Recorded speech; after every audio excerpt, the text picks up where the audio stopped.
हे काय? माझ्या ब्रोकरच्या ॲपने मी ट्रेड नाही करू शकत आहे. त्यांच्या हेल्पलाईन नंबरवर कॉल कर. आता ह्यांचा हेल्पलाईन नंबर कुठून शोधू? अरे ऑनलाईन चेक कर ना. हां. हॅलो, माझा क्लायंट ID KK1234 आहे. मी तुमच्या ॲपवर रजिस्टर्ड आहे, पण मी ट्रेड नाही करू शकत आहे. सर पण आमच्याकडे हा ID नोंदणीकृत नाहीये. काय? नाही नाही नाही, काहीतरी गडबड आहे. हे बघा, मी तुमच्या ॲपवर पैसे सुद्धा ट्रान्सफर केले आहेत. तुम्ही परत तपासा ना. सर मी खूप नीट तपासले आहे. आमच्याकडे असे कुठलेही खाते रजिस्टर नाहीये, तर पैसे ट्रान्सफर करण्याचा प्रश्नच येत नाही. असं कसं होऊ शकतं? हे बघा, मी तुमच्या विरुद्ध तक्रार नोंदवेल. इतका अस्वस्थ का होतोयस भाऊ? सेवानिवृत्तीनंतर वेळ आणि पैसे दोन्ही होते, तर मी विचार केला की वित्तीय बाजारात थोडे पैसे लावू. यासाठीच या ब्रोकर बरोबर मी ट्रेडिंग अकाउंट उघडले.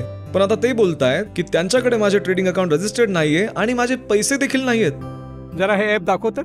हे बघ बघ, हे बघ, माझे पैसे जमा झाले आहेत. तुला या ॲप विषयी कुठून समजलं? मला सोशल मीडियावर या ॲपची जाहिरातची लिंक आली, ज्याला क्लिक करून मी हे ॲप डाउनलोड केले. मग मी माझे KYC डॉक्युमेंट्स आणि बँकची माहिती दोघे अपलोड केले आणि मग मी पैसेही जमा केले. ती लिंक दाखव जरा ज्यावर तू क्लिक केले. हे बघ, ही तर फिशिंग लिंक वाटत आहे. एक तर मी वैतागलो आहे आणि तू चेष्टा करतो आहेस. Phishing link?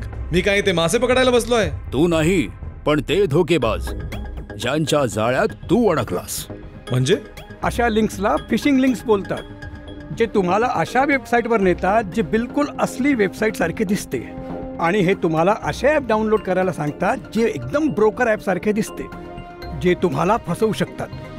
तर मग कसं समजेल की कुठले ॲप आणि कुठली वेबसाईट बरोबर आहे? असे मेसेजेस आणि लिंकची नेहमी पडताळणी केली पाहिजे की ती लिंक कुठून आली आहे. नेहमी विश्वासू सूत्रांकडून ॲप डाउनलोड करा आणि थोडी देखील शंका असेल तर तुमच्या ब्रोकरशी संपर्क साधून असे ॲप किंवा वेबसाईटची पुष्टी करा.